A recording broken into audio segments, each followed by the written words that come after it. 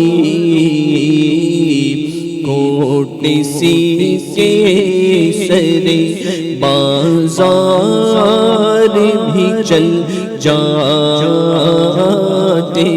ہیں کوٹ سی کے سر بازار بھی چل جاتے ہیں آنے والے جا کر بڑے ادب سے میرا بھی قصہ غم کہنا بڑے ادب سے طیبہ کے جانے والے کہنا کہ شاہ علی رنج و غم کمارا دونوں جہاں میں جس کا ہے آپ ہی سہارا حالات پر علم سے ہر دم گزر رہا ہے اور کانپتے لبوں سے فریاد کر رہا ہے بارے گناہ اپنا ہے دوش پر اٹھائے کوئی نہیں ہے ایسا جو پوچھنے کو آئے بھٹکا ہوا مسافر منزل کو ڈھونڈتا ہے تاریکیوں میں باہ کامل کو ڈھونڈتا ہے سینے میں ہے اندھیرا دل ہے سیاہ خانہ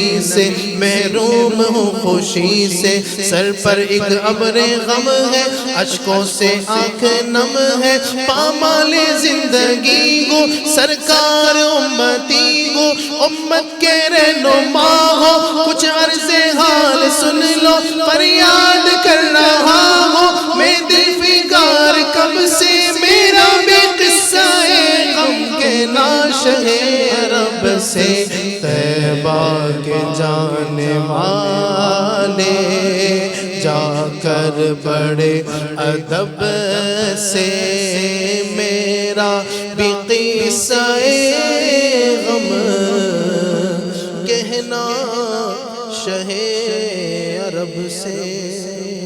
سرکاری غوث اعظم نظر کرم خدا دا، میرا خالق صبر دو، میں فقیر ہوں تمہارا، سیدھی عمر قصد فاطمہ علی کا صدقہ، میری لاج رکھ لو یا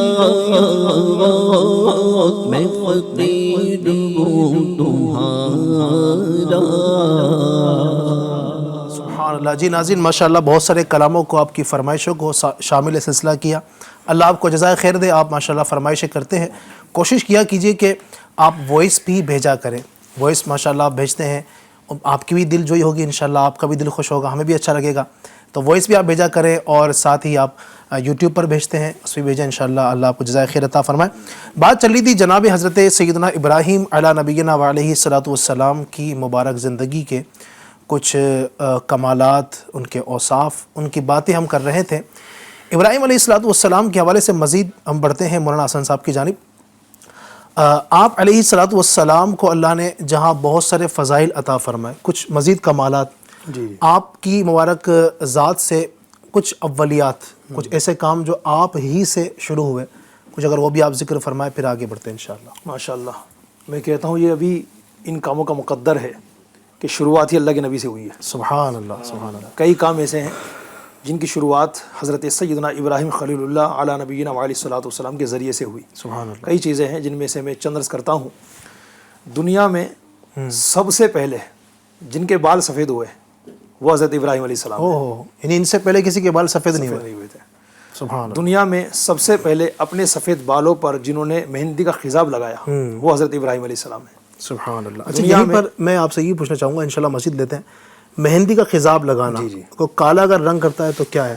دیکھیے، بلیک کی جو اجازت نہیں ہے اچھا، نارملی حالات میں، بلیک کلر یعنی کالے کلر کا خضاب لگانا یا اس کی مہندی لگانا یہ ناجائز و گناہ ہے۔ جو لوگ کرتے ہیں ان کو اس سے بچنا بھی چاہیے، توبہ بھی کریں، اور معاذ اللہ کسی نے کالا خضاب لگا کر کے نماز ادا کر لی تو فقہا فرماتے اس کی نماز میں مکروہ تحریمی ہے، ایسی نماز کا پھر سے ادا کرنا واجب ہے۔ اوہو، صحیح، یہ ہے۔ چلیں، اللہ پاک عمل کی توفیق عطا فرمائے۔ تو سب سے پہلے یعنی خضاب حضرت ابراہیم علیہ الصلوۃ والسلام نے لگایا۔ سبحان اللہ۔ اور اسی طریقے سے دنیا میں سب سے پہلے جنہوں نے سلا ہوا پاجامہ پہنا وہ حضرت ابراہیم علیہ السلام ہے۔ سبحان اللہ۔ دنیا میں سب سے پہلے جنہوں نے ممبر پر خطبہ پڑھا وہ بھی حضرت ابراہیم علیہ السلام۔ واہ واہ، سبحان اللہ، سبحان دنیا میں سب سے پہلے جنہوں نے اہتمام کے ساتھ مہمان نوازی کی وہ بھی حضرت ابراہیم علیہ السلام ہے۔ سبحان اللہ، سبحان اللہ۔ دنیا میں سب سے پہلے جنہوں نے سرید تیار کیا، سرید کہتے ہیں شوربے میں بھیگی ہوئی روٹی کو، اچھا، یہ کھانا نبی کریم صلی اللہ تعالی علیہ وسلم کو بھی بڑا مرغوب تھا، سبحان اللہ، بہت پیارا تھا۔ آقا علیہ الصلوۃ والسلام اسے شوق سے تناول فرماتے۔ سبحان اللہ۔ ہم غلامان مصطفیٰ کو بھی چاہیے، عاشقان رسول کو بھی چاہیے کہ ہم اس کھانے کو بھی تبرکن استعمال کیا کریں، ادائے سنت کی نیت سے، تو انشاءاللہ ثواب بھی ملے گا۔ سبحان اللہ۔ تو دنیا میں سب سے پہلے جنہوں نے سرید تیار کیا وہ حضرت ابراہیم علیہ الصلوۃ والسلام ہیں۔ اسی طریقے سے دنیا میں سب سے پہلے جنہوں نے بوقت ملاقات کے وقت لوگوں سے معانقہ کیا، گلے ملے، وہ بھی حضرت ابراہیم علیہ الصلوۃ والسلام۔ سبحان اللہ، یہ سبحان چند کام ہیں جو جن کی شروعات حضرت ابراہیم علیہ الصلوۃ والسلام ان کی اگر تفصیل بیان کیا جائے تو یقیناً ایک ٹائم بھی لگے گا کہ وہ کیا واقعہ تھا، ظاہر ہے۔ تو ظاہر ہے چونکہ ٹائم مختصر ہے، ہم مزید بھی حضرت سیدنا ابراہیم علیہ الصلوۃ والسلام کی مبارک زندگی کے کچھ اوصاف ذکر کریں گے۔ کچھ سوالات ناظرین کی جانب سے ہیں، ان کو بھی شامل کرتے ہیں۔ ہمارے ناظرین ہم سے کیا پوچھنا چاہتے ہیں وہ ذرا چلا دیجیے گا۔ السلام علیکم، میں سمر جونپور یو پی سے۔ آپ سے میرا سوال ہے ہمارے نبی نے حضرت ابراہیم کے بارے میں کیا فرمایا؟ سبحان اللہ، ماشاء اللہ۔ یہ مزید اور دیجیے گا ایک سوال۔ السلام علیکم ورحمۃ اللہ وبرکاتہ۔ وعلیکم السلام علی بھائی، میں ناصر علی سید۔ ایک سوال ہے آپ سے، مقام ابراہیم کسے کہتے ہیں اور اس کے نام کے ساتھ ابراہیم کیوں ہے؟ رہنمائی کر۔ ماشاء اللہ، زبردست، اللہ آپ کو جزائے خیر دے، آپ نے وائس کی۔ مولانا حسن صاحب سے اس کا جواب لیتے ہیں۔ دو وائس ہیں، اگر دونوں کا یہ آپ عطا فرمائے۔ ایک تو ابراہیم علیہ السلام کے حوالے سے نبی پاک صلی اللہ علیہ وآلہ وسلم نے کچھ ارشاد فرمایا ہو، یقیناً فرمایا، تو وہ کیا ہے؟ اور دوسرا یہ تھا کہ مقام ابراہیم کو جو مقام ابراہیم کہتے ہیں، یہ اس کی کیا وجہ ہے؟ جی جی، الحمدللہ، نبی پاک صاحب الاولاق سیاح افلاق صلی اللہ تعالیٰ علیہ وسلم نے اپنی کئی احادیث مبارکہ میں جناب سیدنا ابراہیم خلیل اللہ علیہ السلام کے حوالے سے ذکر خیر فرمایا ہے۔ جی، کئی احادیث ہیں، میں ایک حدیث پاک یہاں عرض کرنا چاہوں گا، وہ درود پاک جس کی نسبت ہی حضرت ابراہیم علیہ السلام سے، واہ واہ واہ، سبحان اللہ، جسے ہم درود ابراہیم کہتے ہیں، اس کا ذکر آقا کریم صلی اللہ علیہ وسلم نے کس انداز سے فرمایا؟ تو حضرت ایک صحابی رضی اللہ تعالیٰ عنہ ہیں، حضرت کعب بن عجرہ رضی اللہ تعالیٰ عنہ، وہ فرماتے ہیں کہ ہم نے بارگاہ رسالت میں عرض کی، یا رسول اللہ صلی اللہ علیہ وسلم، اللہ تعالیٰ نے آپ کی بارگاہ میں سلام بھیجنے کا طریقہ تو سکھا دیا کہ کس طریقے سے سلام عرض کرنا ہے، حضور درود شریف جب عرض کریں گے تو اس کا طریقہ کیا ہوگا؟ تو نبی پاک صلی اللہ علیہ وسلم نے فرمایا، جب درود پاک عرض کرو میری بارگاہ میں تو یوں کہو، اللہم صلی علی محمد وعلی آل محمد کما صلیت علی ابراہیم وعلی آل ابراہیم انک حمید مجید، اللہم بارک علی محمد وعلی آل محمد کما بارکت علی ابراہیم وعلی آل ابراہیم انک حمید مجید۔ سبحان اللہ۔ اس حدیث پاک میں نبی پاک صلی اللہ علیہ وسلم نے ابراہیم علیہ السلام کا بھی ذکر فرمایا اور درود ابراہیم کا بھی ذکر فرمایا۔ سبحان اللہ، اسی اس کو طریقے سے افضل درود بھی کہا جاتا ہے، درود ابراہیم افضل درود، بالکل افضل درود ہے۔ اسی طریقے سے حضرت عبداللہ بن مسعود رضی اللہ تعالیٰ عنہ سے روایت ہے، رسول پاک صلی اللہ علیہ وسلم نے فرمایا کہ جب شب معراج میری ملاقات حضرت ابراہیم علیہ السلام سے ہوئی تو انہوں نے کہا، اے محمد صلی اللہ علیہ وسلم، اپنی امت کو میرا سلام پہنچائیں۔ سبحان اللہ۔ حضرت ابراہیم علیہ السلام نے شب معراج کے دولہا صلی اللہ علیہ وسلم کی بارگاہ میں یہ کہا کہ یا رسول اللہ صلی اللہ علیہ وسلم، اپنی امت کو میرا سلام پہنچائیں اور انہیں بتا دیں کہ جنت کی زمین بہت زرخیز اور وہاں کا پانی بہت میٹھا ہے۔ سبحان اللہ۔ جنت میں سفید زمین بہت ہے اور وہاں کے درختوں پر یہ کلمات لکھے ہوئے ہیں، سبحان اللہ والحمد للہ ولا الہ الا اللہ واللہ اکبر۔ سبحان اللہ، سبحان اللہ، واہ۔ ان کے علاوہ اور بھی کئی احادیث ہیں جی، جن میں باقاعدہ آقا کریم صلی اللہ علیہ وسلم نے حضرت ابراہیم علیہ السلام کا ذکر خیر سبحان فرمایا۔ اللہ۔ دوسرا تھا مقام ابراہیم۔ جی، ماشاءاللہ، دنیا کے اندر ایک بڑا ہی پیارا عجوبہ بھی اس کو کہہ سکتے ہیں، خانہ کعبہ کی تعمیر۔ سبحان اللہ۔ انشاءاللہ وقت میں گنجائش رہی تو ہمارے سلسلے کے اندر انشاءاللہ ہم بتائیں گے خانہ کعبہ کی تعمیر کس انداز سے ہوئی۔ صحیح۔ خانہ کعبہ کی تعمیر کرتے ہوئے حضرت سیدنا ابراہیم علیہ السلام نے جس پتھر شریف کو استعمال فرمایا، جس پر کھڑے ہو کر آپ نے خانہ کعبہ کی تعمیر فرمائی، اس کو کہتے ہیں مقام ابراہیم۔ سبحان اللہ۔ ہوا کیا تھا کہ حضرت، مختصر وقت میں بیان کر دیں آپ۔ جی، مختصر عرض کرتا ہوں کہ جب اللہ تبارک و تعالیٰ کی جانب سے حضرت ابراہیم خلیل اللہ علیہ السلام کو یہ حکم فرمایا گیا کہ آپ تعمیر خانہ کعبہ کریں، تو اپنے شہزادے حضرت اسماعیل علیہ السلام کو ساتھ لے کر حضرت ابراہیم علیہ السلام نے خانہ کعبہ کی تعمیر فرمائی۔ سبحان اللہ۔ تو اب سلسلہ یہ تھا کہ جب خانہ کعبہ کی دیواریں اونچی ہوتی جاتی، آپ سلسلہ جاری رکھتے، یہاں تک کہ جب آدمی کی قد سے اوپر ہوئی، اب ضرورت تھی ایسی چیز کی جس پر کھڑے ہو کر آپ اوپر کی دیواروں کو مزید تعمیر فرمائیں۔ صحیح۔ تو آپ نے اپنے شہزادے حضرت اسماعیل علیہ السلام نے فرمایا، بیٹا کچھ چیز لے کر کے آ جاؤ، کوئی پتھر لے آؤ جس پر کھڑے ہو کر ہم مزید خانہ کعبہ کی تعمیر اوپر تک کریں۔ تو حضرت اسماعیل علیہ السلام پتھر کی جستجو میں جبل ابو قبیس جو مکہ مکرمہ ہی میں ہے وہاں تشریف لے گئے، تو راستے میں آپ کو حضرت جبریل امین علیہ السلام ملے۔ سبحان اللہ، سبحان کہ آئیے میں آپ کو دو پتھروں کی نشاندہی کرتا ہوں، وہ دونوں پتھر جنت سے آئے ہیں، واہ واہ، آپ ان دونوں کو لے کر کے جائیں اور اپنے والد بزرگوار حضرت ابراہیم علیہ السلام سے عرض کریں کہ ان میں سے ایک پتھر کو لگا دیں خانہ کعبہ کے ایک کونے میں، ٹھیک ہے، اور ایک پتھر پر کھڑے ہو کر اب خانہ کعبہ کی دیواروں کو مزید اوپر بلند کریں۔ چنانچہ دونوں پتھروں کو لیا گیا اور حضرت اسماعیل علیہ السلام ان کو یکے بعد دیگرے اٹھا کر کے لائے اور ساتھ میں حضرت جبریل علیہ السلام بھی آئے۔ چنانچہ حضرت جبریل علیہ السلام کے فرمان کے مطابق جناب سیدنا ابراہیم علیہ السلام نے ان دونوں میں سے ایک پتھر کو لگایا خانہ کعبہ کے کونے میں، جس کو آج ہم حجر اسود کہتے ہیں۔ سبحان اللہ۔ اگرچہ مورخین نے باقاعدہ اس بات کو وضاحت کے ساتھ لکھا ہے کہ جب یہ جنت سے آیا تھا نا، اس وقت اسود نہیں تھا،